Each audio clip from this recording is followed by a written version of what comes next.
ازبک خان نے گاڑی آہستہ سے روکی تھی کیونکہ نینا سرفراز اس کے پہلو میں گاڑی کی سیٹ سے سر ٹکائے سو رہی تھی۔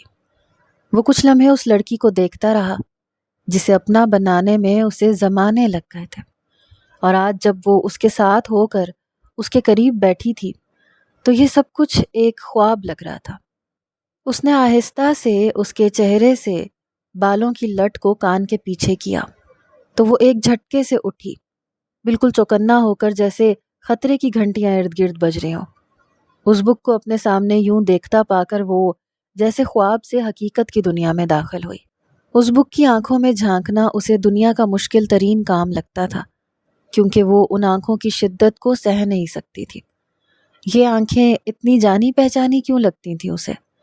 یوں لگتا تھا جیسے ساری دنیا کے راز انہی آنکھوں میں قید ہو۔ ایسے کیا دیکھ رہے ہو؟ وہ ناگواری سے بولی۔ اور ہم کہاں آ گئے ہیں؟ اس نے ارد گرد گاڑی کے شیشوں کے پار دیکھا تو سامنے ایک بہت بڑی سی حویلی تھی، سفید رنگ کی، جس کا پینٹ کافی پرانا ہو چکا تھا۔ اچھا، تو اب تم مجھے یہاں قید کر کے رکھو گے، بالکل دیو ملائی داستانوں کی طرح جن میں ایک شہزادی ایک جن کے قبضے میں آ جاتی ہے۔ وہ اس حویلی کو دیکھتے ہوئے بولی۔ ازبک اس کی بات پر مسکرا دیا۔ نہ تو تم کوئی شہزادی ہو، نہ میں کوئی دیو ہوں، ہم دونوں انسان ہیں۔ اور رہی بات قید کرنے کی، تو جس طرح خوشبو کو قید نہیں کیا جا سکتا، اسی طرح نینا ازبک خان کو بھی قید نہیں کیا جا سکتا، کیونکہ وہ اپنے رشتہ داروں کو اپنے پیچھے بلانے کا کوئی نہ کوئی طریقہ ڈھونڈ ہی نکالتی ہے۔ ویسے اگر تمہارے جسم میں کوئی اور ٹریکر لگا ہے تو مجھے اچھی طرح سے تلاشی لینے دو، کیونکہ میں نہیں چاہتا کہ یہاں میرے اور تمہارے علاوہ کوئی بھی آئے۔ یہ وہ جگہ ہے جو مجھے اس دنیا میں سب سے زیادہ عزیز ہے، کیونکہ اسی جگہ سے میری پہچان وابستہ ہے جو کہیں کھو گئی ہے۔ یہاں اس لیے لایا ہوں کیونکہ میں تمہارے ساتھ اپنی اس شناخت کے سفر پر نکلنا چاہتا ہوں جس سے میں ابھی تک نظر چرا رہا تھا۔ بس تم اپنا دل مضبوط کر لو، کیونکہ ازبک خان جسے تم ایک گینگسٹر کے نام سے جانتی ہو اور جو تمہاری نظروں میں ایک بہت بڑا ڈان ہے، وہ دراصل کیا ہے یہ آج میں تمہیں بتاؤں گا، کیونکہ تم میری زندگی میں شامل ہونے والی پہلی اور آخری عورت ہو، اور سچائی جاننا تمہارا حق ہے۔ یہ کہتے ساتھ ہی وہ نینا سرفراز کو حیران کرتا گاڑی کا دروازہ کھول کر نیچے اترا۔ وہ ابھی تک گاڑی کے شیشے کے پار اسے دیکھ رہی تھی۔ وہ اس سے قدم قدم دور ہٹتا گیا، یہاں تک کہ نینا کو اس کا سراپا نیم اندھیرے میں نظر آنے لگا۔ ایک سحر سا تھا جو نینا سرفراز کو جکڑے ہوئے تھا۔ وہ شاید ازبک خان کی شخصیت سے پھوٹ کر نینا کے اندر سما رہا تھا۔ ایک لمحے کے لیے اس کے ذہن میں جھماکا سا ہوا۔ ذہن 5 سال پیچھے بجلی کی سی تیزی سے گیا۔ اسے لگا جیسے وہ گاڑی کی سیٹ پر نہیں بلکہ اسی کرسی پر بیٹھی ہے جہاں پر وہ حبشی ہاتھ میں کوئی نوکیلی چیز لیے اس کی جانب بڑھ رہا تھا۔ وہ کھلی آنکھوں سے اپنے ماضی کا وہ منظر دیکھ رہی تھی جو اب اسے نئے سرے سے یاد آ رہا تھا، ایک نئے انداز کے ساتھ۔ کبھی کبھی ماضی میں بیتے ہوئے کچھ ٹراماز ہماری یادداشت میں اس طرح سے محفوظ ہو جاتے ہیں کہ جب ہم ان کو یاد کرتے ہیں تو ان مناظر میں ہمیں وہ چیزیں بھی نظر آنے لگتی ہیں جو حقیقت میں ہم نظر انداز کر چکے ہوتے ہیں۔ نینا سرفراز کے ساتھ بھی کچھ ایسا ہی ہوا تھا۔ وہ دیکھ سکتی تھی کہ اس حبشی نے اپنے کان میں ایک سنہری بالی پہن رکھی ہے اور وہ اس کی جانب بڑھ رہا ہے۔ کمرے میں نیم تاریکی سی تھی۔ نینا کے سر پر صرف ایک بلب جل رہا تھا جس کی زرد روشنی اس کے چہرے کو مزید زرد بنا رہی تھی۔ وہ پپڑی زدہ لبوں پر زبان پھیرتی اسے دیکھ رہی تھی جو قدم قدم اس کے قریب بڑھ رہا تھا۔ اس نے ہاتھ میں ایک لمبا سا پٹا پکڑا ہوا تھا، جیسے کوئی بیلٹ نما سی چیز، مگر اس کے اوپر چھوٹے چھوٹے نوکیلے کیل نصب تھے۔ وہ اس پٹے کو ہوا میں لہرا رہا تھا جیسے گھوڑے کو چابک مارنے کے لیے اسے ہوا میں لہرایا جاتا ہے۔ اور اس حبشی نے فرینچ میں ایک جملہ بولا تھا جو نینا کے وجود کو چیرتا ہوا چلا گیا تھا، اور اسے اندازہ ہو گیا تھا کہ اب اس کی موت کا پروانہ آ چکا ہے، مگر موت بھی ایسی جو بہت اذیت ناک ہونے والی تھی۔ وہ ایک پرائے دیس میں اجنبی لوگوں کے درمیان تھی۔ یہاں کوئی اس کا اپنا نہیں تھا، اور اپنا تو اس کا ویسے بھی اس دنیا میں کوئی نہیں تھا۔ وہ ایک یتیم خانے میں پلنے والی ایک لاوارث لڑکی تھی۔ اس نے اپنے ارد گرد کے ماحول سے اتنی زیادہ نفرتیں اور حقارتیں سمیٹی تھیں کہ اس کا وجود محبت کو قبول کرنے سے ہی جیسے انکار کر گیا تھا، یا شاید وہ محبت کے کانسیپٹ کو ہی غلط سمجھتی تھی۔ جب اس کی عمر 14 سال ہوئی تو اسے کوئی وہاں سے لے گیا تھا، کیونکہ یتیم خانے کا عملہ اس سے کافی پریشان تھا۔ وہ دوسروں کی چیزیں چرا کے کھا لیتی تھی۔ اسے لگتا تھا کہ اس دنیا میں ہر چیز صرف چھین کر حاصل کی جاتی ہے، اپنے سروائیول کی جنگ لڑنی پڑتی ہے، اور جو یہ جنگ جیت جاتا ہے وہی سروائیو کرتا ہے۔ جب اسے وہ 30-35 سال کا نوجوان مرد جس کا نام لطیف تھا اپنے ساتھ لے گیا تو اس نے نینا کو خاص طرح کی ٹریننگ حاصل کرنے کے لیے ایک ادارے میں بھیج دیا۔ وہاں پر اس نے اپنی پڑھائی بھی شروع کی۔ وہ نہیں جانتی تھی کہ وہ شخص اسے یہاں کیوں لایا ہے، مگر وہ یہ بات تو جانتی تھی کہ بغیر مقصد اور بغیر مفاد کے کوئی بھی کسی کی مدد نہیں کرتا۔ اس نے اپنی زندگی میں ہمیشہ سختیاں ہی جھیلی تھیں، اس لیے یہ سخت ٹریننگ اس کے اعصاب پر اتنی بھاری نہیں تھی۔ سر لطیف نے اسے اپنی سرپرستی میں لیا۔ جب اس نے ایک بار سر لطیف سے پوچھا کہ وہ اسے اپنے ساتھ کیوں لائے ہیں تو وہ مسکرا کر بولے کہ تم بہت بہادر لڑکی ہو، تمہاری کوئی کمزوری نہیں ہے، اور مجھے تمہارے جیسے ہی جہادیوں کی ضرورت ہے جو اپنے ملک کے لیے لڑ سکے، کیونکہ ہر کوئی یہ نہیں کر سکتا۔ میں نے جو زندگی تمہارے لیے منتخب کی ہے وہی اصل زندگی ہے، باقی سب تو دھوکہ ہے، نظر کا دھوکہ۔ اور نینا کو ان کی جیسے ہر بات درست لگنے لگی۔ وہ سر لطیف کے ہر امتحان میں کامیاب ہوتی چلی گئی اور ایک ایسی طاقت بن گئی جس کی کوئی کمزوری نہیں تھی، کیونکہ نینا کا کوئی اپنا نہیں تھا۔ سر لطیف کو ایسے ہی مجاہدوں کی ضرورت تھی۔ اس نے سر لطیف کے کہنے پر ہی فورسز جوائن کر لی تھی۔ سر لطیف پاکستان کی انٹیلیجنس ایجنسی میں کام کرتے تھے اور نینا بھی اسی ایجنسی کے ساتھ منسلک ہو گئی تھی۔ پاکستان میں کچھ عرصہ کام کرنے کے بعد جب سر لطیف کو لگا کہ نینا اب اتنی اہل ہو چکی ہے کہ ملک سے باہر بھی کوئی مشن بخوبی سر انجام دے سکتی ہے تو انہوں نے نینا کو روس بھیج دیا تھا، ایک روسی گینگ کے سرغنہ کی جاسوسی کے لیے، کیونکہ وہ زیادہ تر پاکستان میں ہی اپنا مال بیچتا تھا اور پاکستان میں ہی زیادہ تر ڈرگز اسی کے ذریعے ہی پہنچتی تھی۔ ایک بار اس کا سرغنہ پکڑا جاتا یا پہچان لیا جاتا تو وہ اس کی جڑ کو پکڑ سکتے تھے۔ اس کے لیے نینا نے اپنے ایک ساتھی ایجنٹ سے معلومات لی تھیں جو سر لطیف نے ہی اسے بتایا تھا کہ وہ بھی روس میں ہی رہ کے کام کرتا ہے، مگر نینا اس سے کبھی ملی نہیں تھی اور وہ اچانک ہی ایک دن پکڑی گئی۔ اسے لگا تھا کہ اب شاید وہ کبھی بھی باہر نکل کر کھلا آسمان نہیں دیکھ پائے گی، اس کی زندگی بس ختم شد، کیونکہ اس نے اکثر سنا تھا کہ جو جاسوس پکڑا جائے اس کی زندگی پر فل اسٹاپ لگ جاتا ہے۔ اگر وہ اپنی ایجنسی کا نام بتا دے جس کے لیے وہ کام کرتا ہے اور کس مشن پہ کام کرتا ہے تو ایجنسی والے اسے قبول کرنے سے ہی انکار کر دیتے ہیں اور اسے ایک دہشت گرد ڈکلیئر کر دیتے ہیں۔ نینا سرفراز جانتی تھی کہ اسے بس خاموش رہنا ہے، کبھی بھی کوئی کانفیڈینشیل انفارمیشن لیک نہیں کرنی، ورنہ اسے غدار کہہ دیا جاتا۔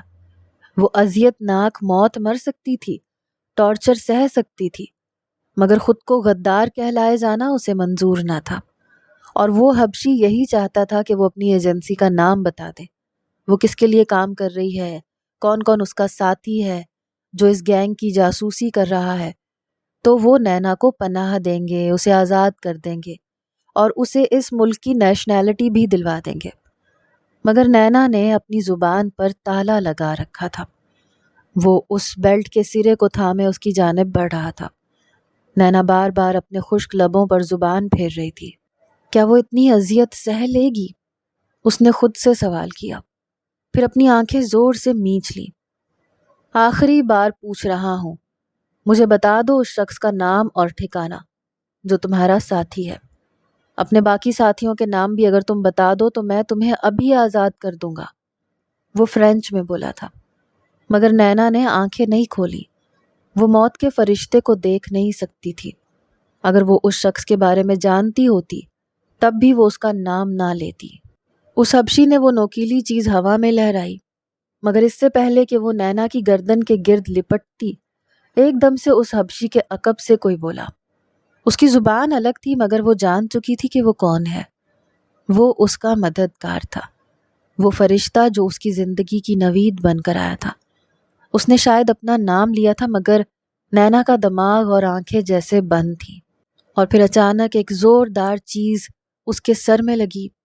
اس نے پٹ سے آنکھیں کھولیں تو وہ حبشی اس کے پیروں میں ڈھیر ہو چکا تھا، اور فرش پر سرخ رنگ کا پانی اس کے سر سے نکل کر نینا کے پاؤں میں جذب ہونے لگا تھا۔ ایک لمحے کو اسے سمجھنے میں مشکل پیش آئی کہ یہ کیا ہوا ہے، مگر جب اس نے سامنے دیکھا تو نیم اندھیرے میں سیاہ ہوڈی پہنے وہ کھڑا تھا، وہ جو اپنے ہاتھ میں نینا کی زندگی کی نوید لایا تھا۔ اس کا جو بھی نام تھا، مگر نینا کے لیے وہ ایک مہربان فرشتہ تھا۔ سیاہ رنگ کی ہوڈی پہنے، چہرے پر ماسک لگائے، وہ زخمی آنکھوں سے اسے دیکھ رہا تھا، اس لڑکی کو جس کی ہر لمحہ وہ حفاظت کرتا رہا، اور صرف ایک دن کے چوکنے پر وہ پکڑی گئی۔ وہ خود کو کیسے معاف کرے گا اس اذیت کے لیے جو اس کی وجہ سے نینا کو سہنی پڑی؟ کیا وہ یہ سب کچھ ڈیزرو کرتی تھی؟ سیاہ ماسک پہنے اس کے سامنے کھڑے ازبک خان کے لبوں نے ہلکی سی جنبش لی۔ نینا سرفراز، میں آ گیا ہوں تمہیں ہر غم سے نجات دلانے۔ مگر نینا اس کی بات سننے سے پہلے ہی شاید آنکھیں موند چکی تھی اور کرسی کی پشت سے اپنا سر ٹکائے گہری نیند سونا چاہتی تھی۔ وقت ایک بار پھر سے 5 سال کی قید سے آزاد ہو کر حالیہ دن میں واپس آیا، جہاں وہ اس گاڑی کے شیشوں کے پار اپنے سے کچھ دور کی دوری پر کھڑے اس وجود کو دیکھ رہی تھی جو اس کی نظر میں ایک ڈان تھا، ایک گنڈا، ایک گینگسٹر، جس کو پکڑنا نینا کا مشن بن چکا تھا۔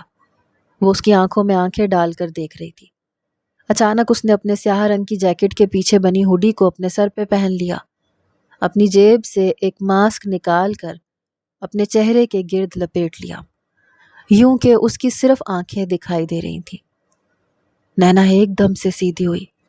وہ ان آنکھوں کو پہچانتی تھی۔ نہیں، ایسا نہیں ہو سکتا۔ اس کی گردن کے بال کھڑے ہو گئے، لبوں نے ہلکی سی جنبش دی، دل تو جیسے دھڑکنا بھول گیا۔ وہ جلدی سے گاڑی کا دروازہ کھول کے باہر نکلی۔ اس کی ٹانگوں سے جان نکلتی جا رہی تھی، مگر وہ قدم قدم چلتی اس کے قریب آ رہی تھی۔ نینا، میں شرجیل کمال ہوں، وہی انسان جس نے تمہاری جان بچائی تھی۔ ذہن میں شرجیل کی بات گونجی جو اس کے سامنے کھڑا تھا، مگر نہ جانے نینا کو اس بات پر کیوں شک تھا، کیونکہ شرجیل کی آنکھیں ویسی نہیں تھی جیسی اس شخص کی تھی۔ مگر جب سر لطیف نے اس کی بات پر مہر لگا دی کہ وہ شرجیل ہی تھا، تو نینا اپنے دماغ سے سارے وہم جھٹک کر صرف اور صرف سر لطیف کی بات پر یقین کرنے لگی۔ بھلا وہ اس سے جھوٹ کیوں بولیں گے؟ آنسوؤں کا ایک ریلا اس کی آنکھوں سے چھلکنے لگا۔ تھوڑی دور کھڑا ازبک اس کی آنکھوں کے آگے دھندلانے لگا۔ اس نے زور سے اپنی مٹھیوں سے اپنی آنکھیں رگڑیں۔ کیا سچ تھا، کیا جھوٹ تھا، کیا حقیقت تھی، کیا پرچھائی تھی؟ اس کا دماغ کچھ بھی سوچنے کی صلاحیت سے محروم ہو چکا تھا۔ وہ اپنے اور ازبک کے درمیان 100 قدم کا فاصلہ سمیٹ کر 2 قدم پر لے آئی اور اس کی آنکھوں میں جھانک کر دیکھنے لگی۔ وہ جو جیبوں میں ہاتھ ڈالے انہی زخمی آنکھوں سے اسے دیکھ رہا تھا، جس میں درد تھا، تکلیف تھی، کسی اپنے کو اتنی ہی تکلیف میں دیکھنے کا احساس تھا۔ ان آنکھوں میں سارے رنگ تھے جن کو نینا اچھی طرح سے پہچانتی تھی۔ اس کے لب آواز نکالنے سے محروم تھے، مگر اس کا دل چیخ چیخ کر کہہ رہا تھا کہ یہ آنکھیں جھوٹ نہیں بولتی۔ نینا سرفراز، مجھے دکھ ہے کہ تم نے مجھے پہچانا نہیں۔ اس نے ایک دم سے اپنا ماسک ہٹا دیا اور اپنی ہوڈی اتار کر نیچے پھینک دی۔ مگر کوئی بات نہیں، کبھی کبھی ہم اپنی آنکھوں کے سامنے نظر آنے والی حقیقت کو دھوکہ سمجھنے لگتے ہیں اور ان لوگوں کی بات پر یقین کرنے لگتے ہیں جن پر ہمیں بھروسہ ہوتا ہے کہ وہ ہمیں کبھی دھوکہ نہیں دیں گے۔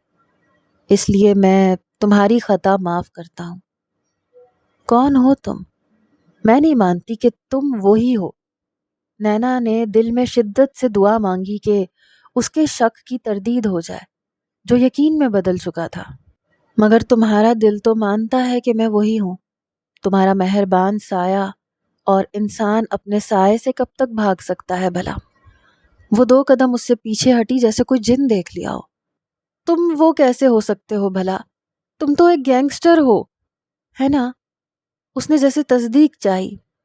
نہیں، میں صرف ایک گینگسٹر نہیں ہوں، میں ڈرگ ڈیلر ہوں، میں بندے مارتا ہوں، نشہ بھی کرتا ہوں، اور میں وہ ڈان ہوں جس کے پیچھے نہ جانے کتنے ملکوں کی پولیس ہے، اور اس پولیس کو لیڈ کرنے والی نینا سرفراز ہے جو اس وقت میری بیوی بن کر میرے سامنے کھڑی ہے۔ وہ تمسخرانہ سا اسے مخاطب کرنے لگا۔ تم لاکھ خود کو پرفیکٹ کہہ لو نینا، مگر دھوکہ تو تم بھی کھا چکی ہو۔ مگر میں تمہیں اس سراب میں زیادہ دیر تک رکھنا نہیں چاہتا تھا، اسی لیے آج تم میرے سامنے میرے روبرو کھڑی ہو۔ ساری دنیا میرے خلاف بھی ہو جائے تو مجھے کوئی پرواہ نہیں، کیونکہ وہ ویسے بھی میرے خلاف ہو گئے ہیں۔ اس کی آنکھوں میں ایک زخمی سا تاثر ابھرا۔ آخر کیوں کیا کرنل لطیف نے اس کے ساتھ ایسا؟ اور شرجیل کمال، وہ کون تھا؟ کیا صرف ایک فریب کار جس نے نینا کے سامنے اس ہمدرد انسان کے ہونے کا ڈھونگ رچایا جس نے اس کی جان بچائی تھی؟ اس کا دماغ جیسے پھٹنے کے قریب تھا۔ تمہیں تمہارے سارے سوالوں کے جواب مل جائیں گے، مگر اس کے لیے تمہیں میری دنیا میں آنا پڑے گا۔ کیا تم تیار ہو؟ ازبک خان نے اپنا ہاتھ اس کی جانب بڑھایا۔ اس کی آنکھیں جیسے نینا کے اندر تک کا ایکس رے کر رہی تھی۔ وہ کیا سوچ رہی ہے وہ سب جانتا تھا۔ نہیں، تم بھی ایک دھوکے باز ہو۔ اگر تم ہی وہی تھے تو تم نے مجھے بتایا کیوں نہیں؟ تمہیں تو میں کبھی معاف نہیں کروں گی ازبک خان۔ وہ ایک دم چلائی اور پیچھے کی جانب بھاگنے لگی۔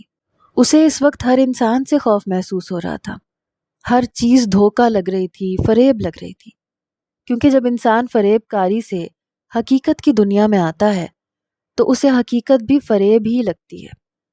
بالکل نینا سرفراز کے ساتھ بھی ایسا ہی ہوا تھا، اسی لیے وہ اندھا دھند بھاگنے لگی۔ وہ یہاں سے بہت دور چلی جانا چاہتی تھی، مگر اب وہ ازبک خان کی دسترس میں تھی۔ وہ اسے دور کیسے بھیج سکتا تھا؟ اس نے ایک جھٹکے سے نینا کا بازو تھاما اور زور سے خود سے لگا لیا۔ ان دونوں کے دل آپس میں ٹکرائے، جو شاید سینہ توڑ کر باہر آ جانا چاہتے تھے، اور ایک لمحے کے لیے جیسے ساری دنیا تھم گئی۔ وہ اس کے سینے میں منہ چھپا کے بالکل بچوں کی طرح رونے لگی۔ اس کی ناک اور آنکھوں سے پانی بہتا چلا جا رہا تھا، جو ازبک خان کی سیاہ رنگ کی شرٹ میں جذب ہو رہا تھا، اور ازبک کے آنسو نینا کے بالوں کو گیلا کر رہے تھے۔ وہ دونوں اکیلے انسان تھے، ان کے دل درد اور اذیت میں لپٹے ہوئے تھے، جو ایک دوسرے کے ساتھ جڑ کر ایک دوسرے کے اندر اپنے اپنے زخم بھر رہے تھے۔ وہ خود کو اس سے چھڑوانے کی کوشش کر رہی تھی، مگر اس کا دل چاہ رہا تھا کہ وہ اسے کبھی نہ چھوڑے، کبھی خود سے الگ نہ کرے۔ اسے پہلی بار ایک تحفظ کا احساس ہوا تھا، ازبک کے سینے میں سر چھپا کر، جیسے وہ محبت اور لگاؤ کے حقیقی معنوں سے آج ہی واقف ہوئی تھی، کیونکہ یہی اس کا اصل تھا، جہاں اسے لوٹ کر آنا تھا۔ تھوڑی دیر کے لیے فضا بھی ان کے آنسوؤں سے بوجھل ہو گئی، مگر وہ اپنے دل کا بوجھل پن اتار چکے تھے۔ ازبک نے آہستہ سے اسے خود سے الگ کیا اور اس کا چہرہ اپنے ہاتھوں میں تھاما۔ تمہارے اس لمس کو پانے کے لیے میں کتنا تڑپا ہوں، کتنا انتظار کیا ہے، کیا کیا برداشت کیا ہے، میں تمہیں تسلی سے بیٹھ کے بتانا چاہتا ہوں۔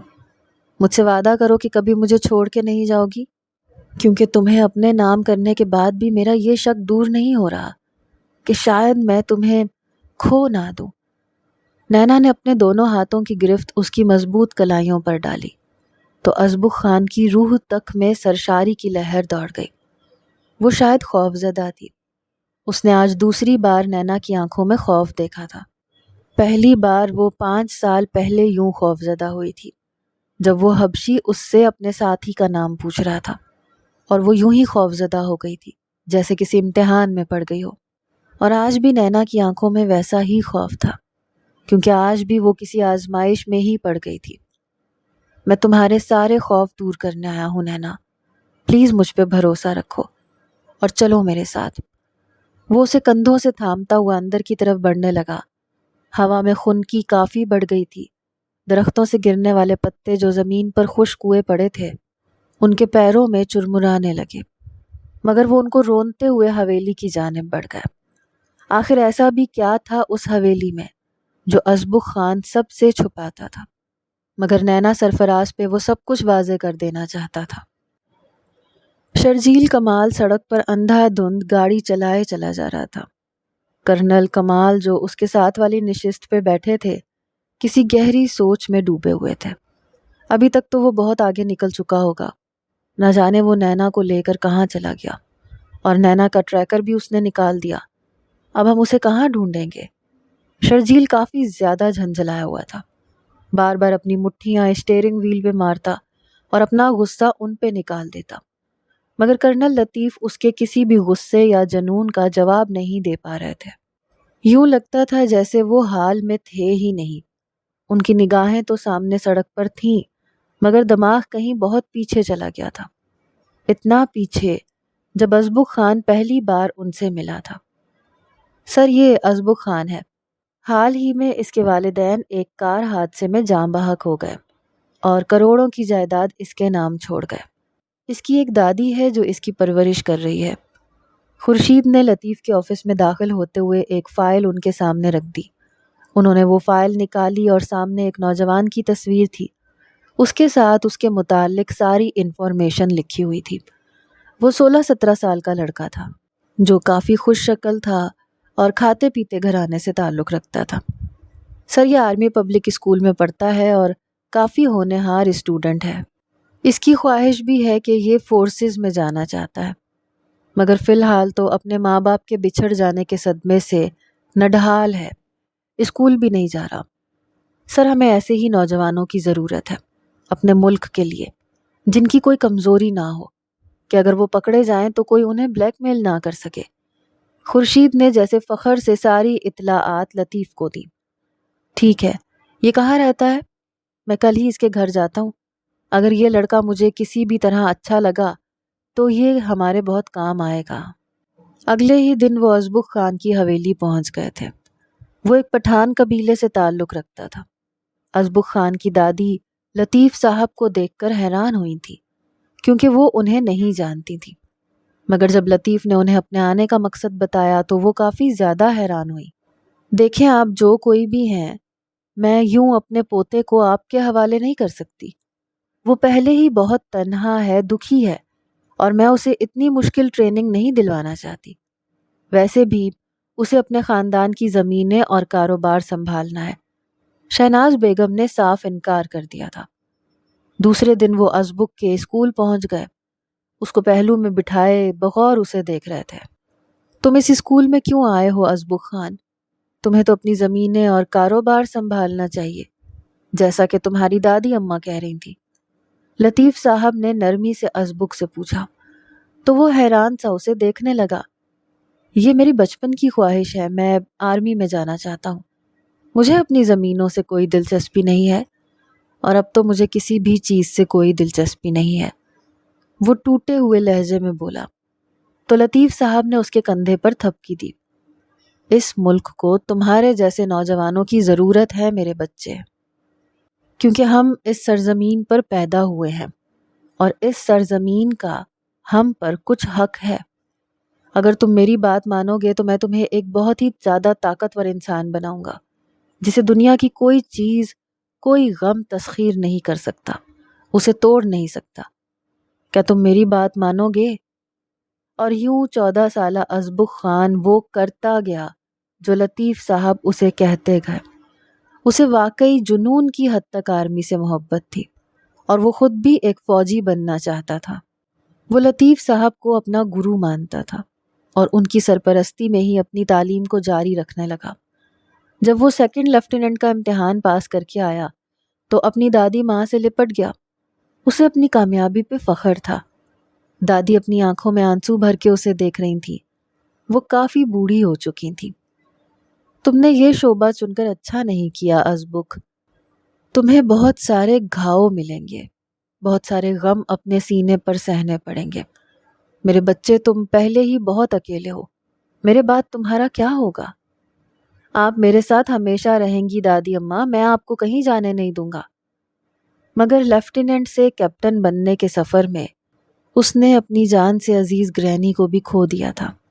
اسے لگتا تھا کہ ان کے جانے کا غم اسے اندر سے کھا جائے گا، مگر وہ اتنا مضبوط بن چکا تھا کہ اب کوئی بھی غم اسے زیادہ دیر تک گھیر نہیں سکتا تھا۔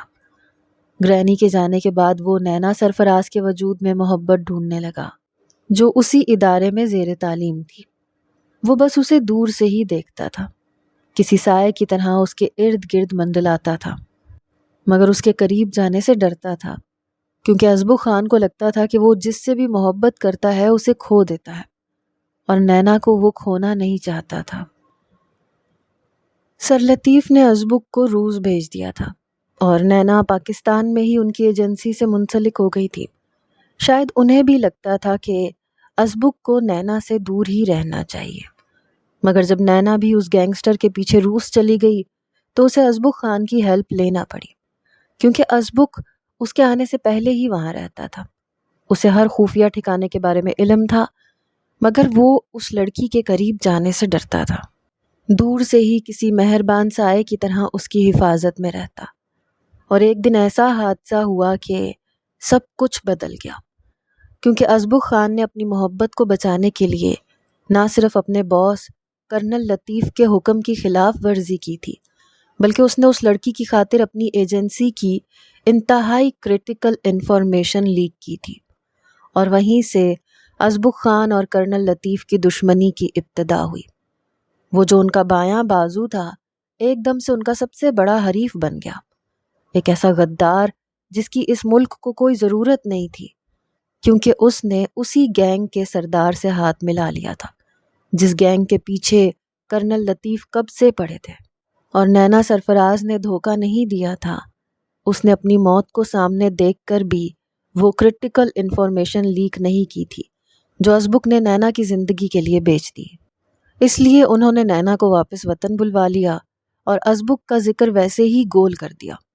وہ نہیں چاہتے تھے کہ نینا اس انسان کے لیے اپنے جذبات رکھے جس نے اپنے وطن کے ساتھ غداری کی تھی، اس لیے وہ اس پروفیشن میں ہمیشہ ان لوگوں کا چناؤ کرتے تھے جن کی کوئی کمزوری نہ ہو، کیونکہ محبت کے رشتے مضبوط سے مضبوط اعصاب کے مالک انسان کو بھی کمزور کر دیتے ہیں، اور وہ اپنے مقصد کو بھولنے لگتا ہے، جیسے ازبک بھول چکا تھا۔ ایک جھٹکے سے گاڑی رکی اور کرنل لطیف جیسے ہوش کی دنیا میں واپس لوٹے۔ ایک دم سے وہ شرجیل کی جانب دیکھنے لگے، وہی جذبات اس کی آنکھوں سے بھی جھلک رہے تھے، وہی جنون، جیسے وہ ہر چیز تہس نہس کر دے گا۔ میجر شرجیل اکمل، تمہیں اپنا عہدہ نہیں بھولنا چاہیے۔ یہاں ہم تمہاری محبت کو ڈھونڈنے کے لیے نہیں نکلے، بلکہ ایک مجرم کو ڈھونڈنے کے لیے نکلے ہیں۔ وہی غلطی مت دہراؤ جو ازبک خان نے دہرائی تھی۔ وہ تلخ لہجے میں بولے، سر آپ مجھے اس غدار سے مت ملائیں، اس نے بہت اہم انفارمیشن لیک کر کے نینا سرفراز کے اغوا کاروں کا ٹھکانہ معلوم کیا تھا۔ اگر میں اس کی جگہ ہوتا تو… شرجیل بات کرتے کرتے لب کاٹ گیا۔ کرنل لطیف نے چونک کر اسے دیکھا۔ تو کیا کرتے تم شرجیل؟ کیا اپنی محبت کا سودا کرتے یا اپنے ملک کا؟ کرنل لطیف نے اب کی بار میجر شرجیل سے وہ سوال کیا جو شاید وہ کب سے کرنا چاہتے تھے۔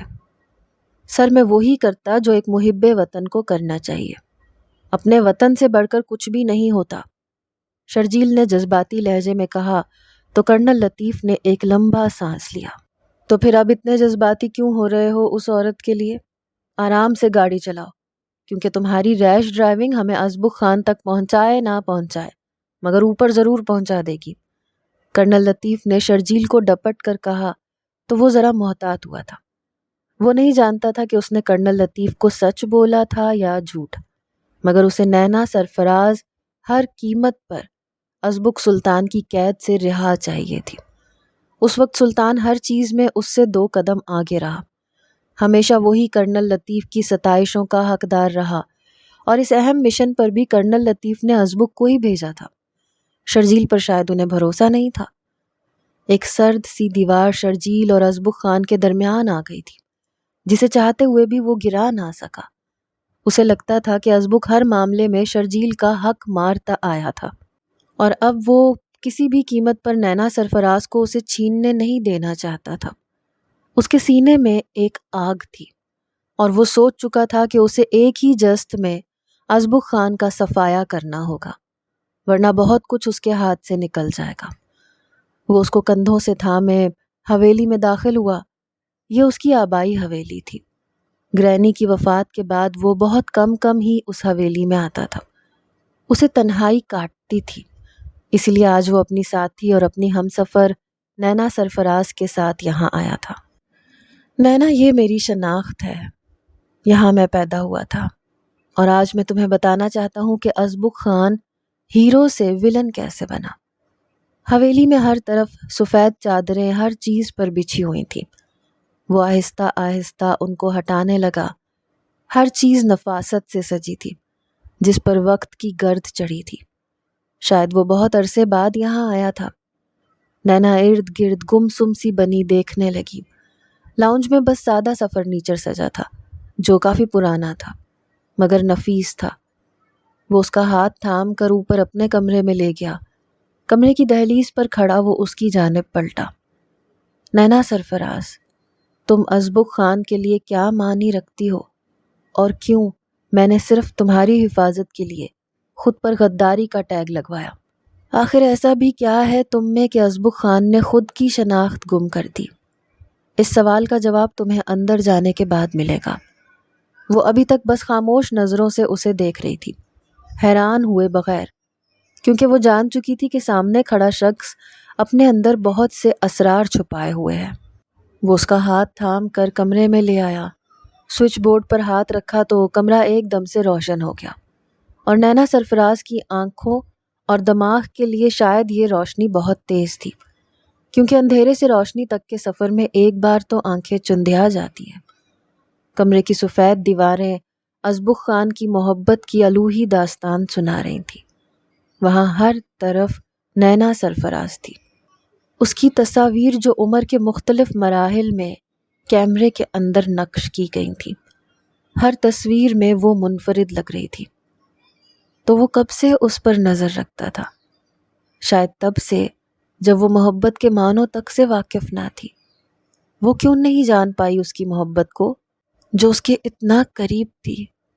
وہ ایک ہی ادارے میں پڑھتے تھے، لیفٹیننٹ سے کیپٹن اور کیپٹن سے میجر بننے تک کے سفر میں وہ ساتھ ساتھ تھے۔ جب میں نے اپنی گرینی کو کھویا تھا اور بہت زیادہ ٹوٹا بکھرا ہوا تھا، دل نہیں کر رہا تھا زندگی میں کچھ بھی کرنے کو، تب مجھے تم ملی، اس گراؤنڈ میں بیٹھی، بالکل گم سم سی، کسی سوچ میں گم، اور میں نے پہلی بار تمہیں تصویر میں قید کر لیا۔ میرا دل کسی سے بھی محبت کرنے پہ خوف محسوس کرتا تھا، اگر مجھے بہت جلد احساس ہو گیا تھا کہ محبت ایک ایسا جذبہ ہے جو زبردستی اپنا راستہ بنا لیتا ہے۔ ہم اس سے کتنا بھی پیچھا چھڑانا چاہیں، یہ ہمارے وجود کے اندر بسیرا کر لیتا ہے۔ میں تمہارے قریب نہیں گیا تھا، مجھے ڈر تھا تمہارے قریب جاؤں گا تو تمہیں کھو دوں گا، جس طرح سے میں نے اپنے سارے رشتوں کو کھویا تھا۔ مگر ایک سائے کی طرح میں تمہارے ساتھ ساتھ رہنے لگا۔ تم ہمیشہ میری نظروں کے حصار میں رہی ہو نینا، مگر تم بے خبر تھی۔ میں کامیابیوں کے جھنڈے گاڑتا گیا، کرنل لطیف کی نظروں میں ایک پرفیکٹ فوجی بنتا گیا۔ میں بھی اپنے مقصد کو بھولنا نہیں چاہتا تھا اور اپنی کوئی بھی کمزوری نہیں بنانا چاہتا تھا، مگر پھر بھی تم میری کمزوری بن گئی، اور جب کرنل لطیف کو اس بات کا احساس ہوا تو انہوں نے مجھے تم سے دور بھیج دیا۔ تم سے دور رہ کے بھی میں تمہارے ہی بارے میں سوچتا رہتا تھا، مگر اپنے مشن کو بھی نہیں بھولا تھا۔ میری ایک نظر اپنے مقصد پر تھی تو دوسری نظر تم پر تھی، اور میں ہمیشہ اپنے رب سے دعا کرتا تھا کہ زندگی میں اگر کبھی بھی مجھے تم میں اور اپنے مقصد میں کسی ایک چیز کا چناؤ کرنا پڑا تو میں سوچ میں پڑ جاؤں گا، اور میں اسی لمحے سے ڈرتا تھا۔ اور پھر جب تم اسی مشن کے تحت روس آئیں تو میں اور بھی زیادہ چوکنا ہو گیا، کیونکہ وہ لوگ بہت خطرناک تھے جن کی جاسوسی میں تمہیں بھی میرے پیچھے بھیجا گیا تھا۔ میں نے کرنل لطیف کو منع کیا تھا کہ تمہیں اس مشن سے ہٹا لیں، واپس بلوا لیں، مگر نہ جانے کیوں وہ میرا اور تمہارا امتحان لینا چاہتے تھے۔ اور جب مجھے علم ہوا کہ تم ان کے ہتھے چڑھ گئی ہو، میں تمہیں بتا نہیں سکتا کہ اس وقت میری کیا کیفیت تھی۔ میں کسی بھی قیمت پر تمہیں وہاں سے نکالنا چاہتا تھا، کیونکہ میں جانتا تھا کہ وہ تمہیں آسان موت نہیں ماریں گے، تمہیں ٹارچر دیں گے، تکلیف دیں گے، اور جب تم انہیں ان کے مطلب کا کچھ نہیں بتاؤ گی تو وہ تمہیں پھر بھی نہیں ماریں گے، بلکہ تمہاری اذیتوں میں اضافہ کرتے رہیں گے۔ اور بھلا میں یہ سب کیسے سہ سکتا تھا؟ اپنی طرف سے تمہارا سراغ لگانے کی بہت کوشش کی، پھر مجھے کسی مخبر کی طرف سے ایک خط موصول ہوا۔ میں نہیں جانتا تھا کہ وہ کس نے بھیجا ہے، کیونکہ اس خط میں تمہیں آزاد کروانے کی بہت بھاری قیمت لکھی ہوئی تھی جو مجھے ادا کرنی تھی۔ اپنی ایجنسی کے متعلق ایک انتہائی کانفیڈینشیل انفارمیشن کے بدلے مجھے اس ٹھکانے کا پتہ چل سکتا تھا جہاں پر تمہیں رکھا گیا تھا۔ ازبک اس کے پیچھے کھڑا آہستہ آہستہ اپنی ذات کی پرتیں اس پر کھول رہا تھا، اور نینا سرفراز بالکل ساکت و جامد وجود کے ساتھ وہ سب کچھ سن رہی تھی۔ ایک دم سے وہ اس کی جانب پلٹی۔ تو کیا تم نے وہ انفارمیشن لیک کر دی؟ صرف اپنی محبت کو بچانے کے لیے تم نے اتنی اہم معلومات ان کو دے دی؟ نینا کی آنکھوں میں کرچیاں سی رقم تھی، کیونکہ وہ خود کو بھی قصوروار سمجھنے لگی تھی۔ ازبک اس کی آنکھوں میں کچھ لمحے خاموشی سے دیکھتا رہا۔ تمہیں کیا لگتا ہے نینا سرفراز، اگر تم اس وقت میری جگہ پر ہوتی تو کیا کرتی؟ میں وطن سے غداری تو بالکل بھی نہ کرتی، وہ اپنے لہجے میں فخر لیے ہوئے گویا ہوئی۔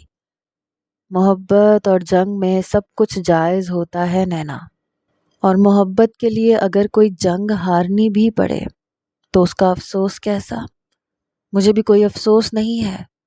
اس وقت میرے لیے سب سے اہم کام تمہیں بچانا تھا، اور میں جانتا تھا کہ اس کی قیمت بہت بھاری ہوگی، مجھ سے میری شناخت چھن جائے گی، مگر میں ایک اور محبت کی قربانی نہیں دے سکتا تھا۔ اسی لیے میں نے اس وقت صرف خود کو چنا کہ میرا دل کیا چاہتا ہے، اور وہ کانفیڈینشیل انفارمیشن، وہ تو محض ایک کاغذ کا ٹکڑا تھا میرے نزدیک۔ کیا مطلب ہے تمہارا؟ مجھے اچھی طرح یاد ہے ہماری ہی ایجنسی کے کسی جاسوس نے اس گینگ کو ان تمام جاسوسوں کے نام اور ایڈریس بتا دیے تھے جو ان کا پیچھا کر رہے تھے، اور پتہ ہے کہ وہ کتنے معصوم لوگ تھے جن کو شاید تم نے بے نقاب کر دیا تھا، اور ان گنڈوں نے انہیں بے دردی سے مار ڈالا تھا۔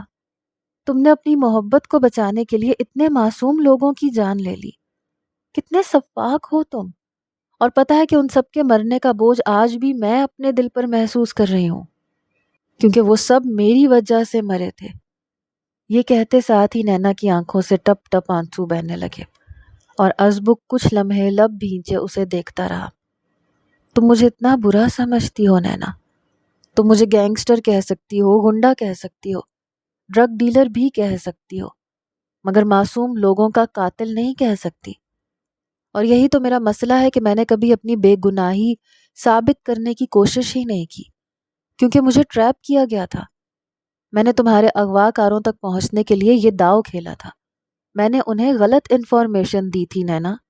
جو لسٹ میں نے انہیں دی تھی اس میں ان جاسوسوں کے نام نہیں تھے جو ہماری ایجنسی کے تھے، بلکہ ان آدمیوں کے نام تھے جو ہمارے دشمن تھے اور ان کے ساتھ کام کرتے تھے، کیونکہ روس میں رہتے ہوئے مجھے ان کے گینگ کے دشمنوں اور دوستوں کا اچھی طرح سے پتہ چل گیا تھا۔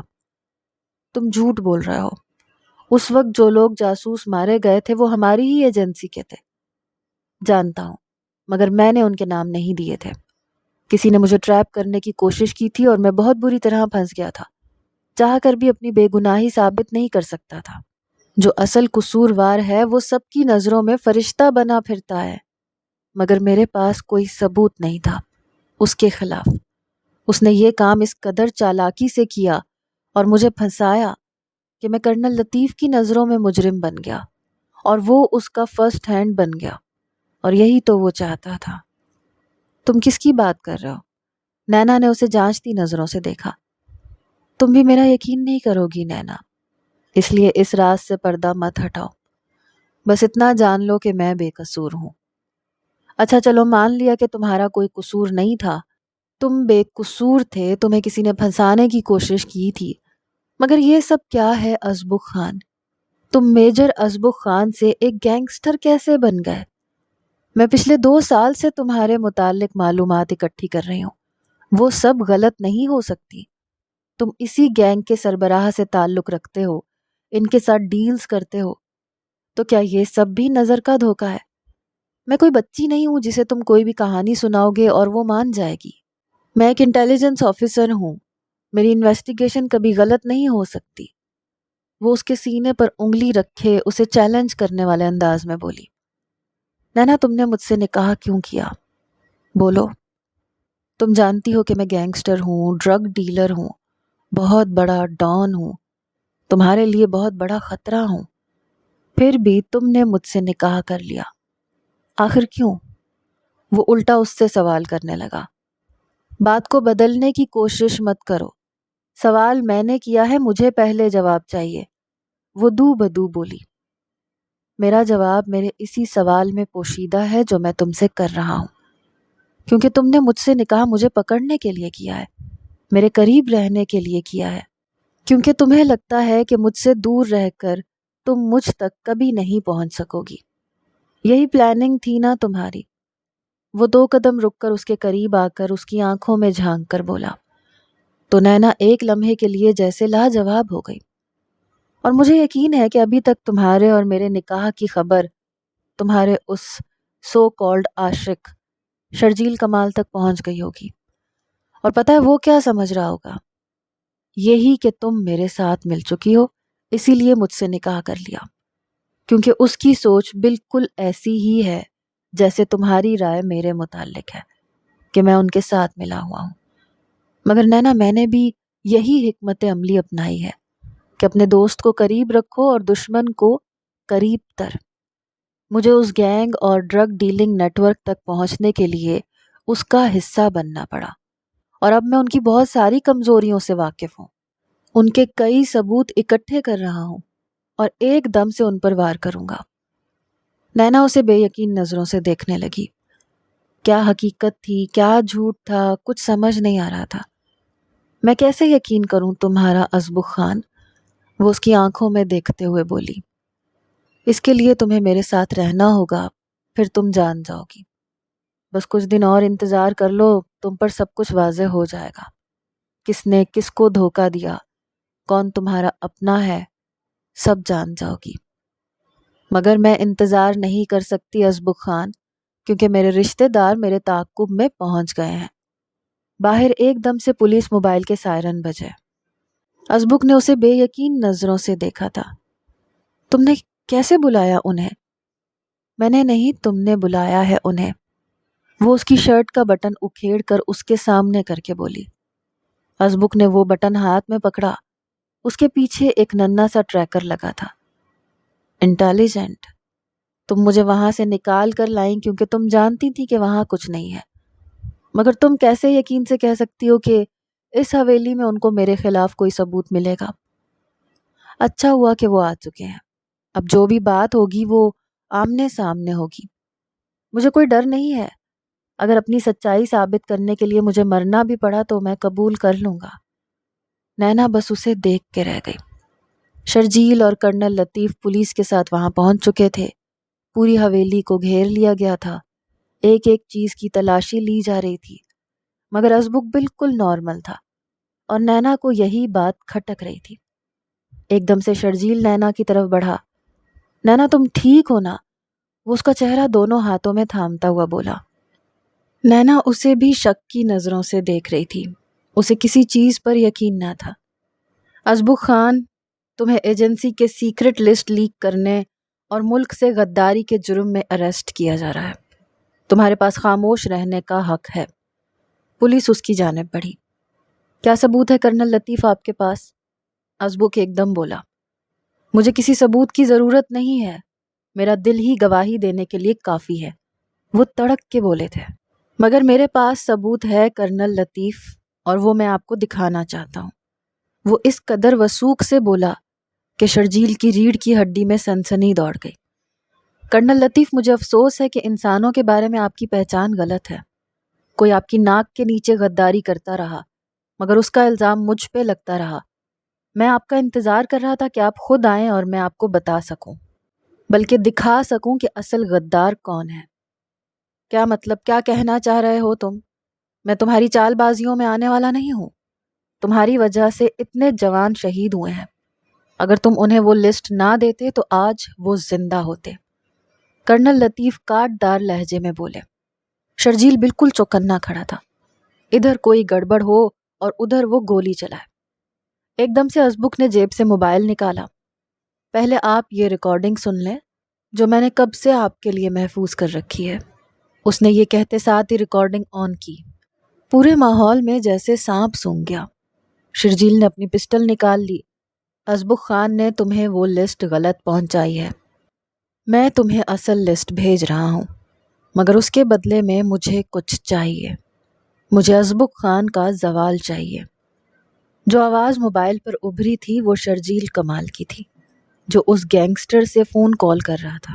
شرجیل نے ایک دم سے ازبک پہ گولی چلا دی۔ اسے اندازہ نہیں تھا کہ یہ ریکارڈنگ اس تک پہنچ سکتی ہے، مگر اس سے پہلے ہی نینا اس کے سینے سے جا لپٹی تھی۔ شرجیل کی آواز کے ساتھ ہی نینا کی سانسیں دم توڑنے لگیں۔ ازبک خان جو ابھی تک سکتے میں تھا، اس سے پہلے کہ وہ شرجیل کی جانب بڑھتا، اس سے پہلے ہی کرنل لطیف نے شرجیل پر جوابی وار کر دیا تھا۔ وہ دونوں اب فرش پر گرے تھے۔ نینا نے آنکھیں کھولیں تو وہ جیسے ابھی تک خواب دیکھ رہی تھی۔ ایسا نہیں ہو سکتا۔ شرجیل کیسے؟ اس کی آنکھ سے ایک آنسو ٹوٹ کر گرا۔ ازبک اس پہ جھکا۔ نینا تم ٹھیک ہو نا؟ اگر تمہیں کچھ ہو جاتا تو میں زندہ نہ رہتا۔ وہ سرخ آنکھوں سے اسے دیکھتا بولا۔ شرجیل وہ ایسا کیسے کر سکتا ہے؟ نینا کو ابھی تک یقین نہیں آ رہا تھا۔ حاسد انسان کسی بھی حد تک جا سکتا ہے نینا، اور اس نے اپنا انجام بھگت لیا ہے۔ کرنل لطیف نے اسے مار دیا ہے، تم پر حملہ کرنے کی زد میں۔ میں بہت پہلے سے جانتا تھا، مگر میں صحیح وقت کا انتظار کر رہا تھا، اور شاید یہی ہونا طے تھا۔ اتنے میں کرنل لطیف کمرے میں داخل ہوئے۔ ان کے ہاتھ میں سفید پھول تھے۔ انہوں نے نینا کی جانب بڑھائے۔ زندگی مبارک ہو نینا ازبک خان، یہ کہہ کر وہ ازبک کے گلے لگے۔ مجھے معاف کر دو ازبک، مجھے شاید اپنے عہدے سے استعفیٰ دے دینا چاہیے، وہ رنجیدہ سے بولے۔ آپ کی جگہ کوئی بھی ہوتا تو ایسا ہی کرتا کرنل۔ تم کل سے ڈیوٹی پہ واپس آ رہے ہو، اور یقیناً اس گینگسٹر کو پکڑنے کے تمام ثبوت ساتھ لاؤ گے۔ ضرور سر، وہ انہیں سیلیوٹ کرنے لگا۔ نینا ابھی بھی بے یقین نظروں سے اسے دیکھ رہی تھی۔ اس کا دل شروع سے ہی اسے سچا ثابت کر چکا تھا، مگر شاید یقین اب آیا تھا۔ اسے ازبک خان کی زندگی میں شامل ہونا کسی فخر سے کم نہیں لگ رہا تھا۔ اگر یہ خواب تھا تو وہ کبھی بیدار نہیں ہونا چاہتی تھی۔